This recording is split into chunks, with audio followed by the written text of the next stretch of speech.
rasulah linuriyahu min ayatina innahu huwas samiul basir. Artinya apa?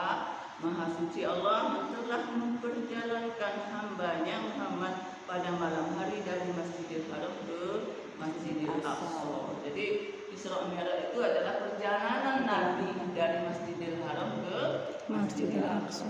Jadi kita ambil hikmahnya, ya, hikmahnya kita cerita ke langit 1, 2 sampai 7 itu mungkin kita udah sering dengar, tapi kita ngambil hikmah dari Isra Mi'raj. Apa hikmah dari Isra Mi'raj itu adalah yang pertama adalah kita menjadikan masjid ini sebagai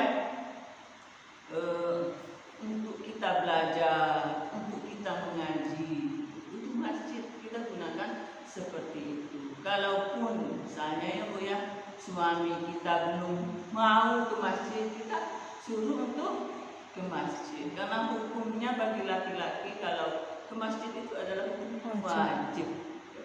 Walaupun suami kita itu Bu ya nggak taat, belum sholat, tapi kita sebagai perempuan kita harus taat sama suami kita. Walaupun suami kita nggak mau kita suruh sholat, jangan nggak taat. Kenapa kita harus penting taat sama suami? Karena suami itu Bu yang akan mempertanggungjawabkan perbuatan kita di dunia ini. Suami kita, kita nggak sholat, suami kita, anak-anak kita itu suami kita, masa kita nggak kasihan dengan suami kita? Kalau kita kasihan sama suami, bantu suami kita, ya suruhlah mereka benar-benar ke masjid. Dan mari kita masjid juga tempat mengaji, tempat kita sholat sunnah. Begitu pun rumah kita, kita jadikan rumah kita sendiri ada tempat kita mengaji, tempat kita sholat sunnah dan sebagainya. Jangan kata orang sekarang apa Bu?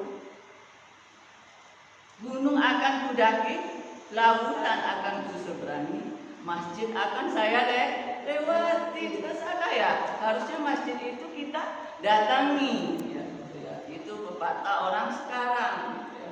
Jadi kita itu harus mengambil sikap, jadikan rumah kita itu sebagai wadah kita untuk membaca Al-Quran, untuk sholat sunnah dan sebagainya. Itu yang pertama. Yang kedua adalah jauhi sifat apa? Kera, tikus, makmum, babi. Apa ya? Sifatnya babi itu apa?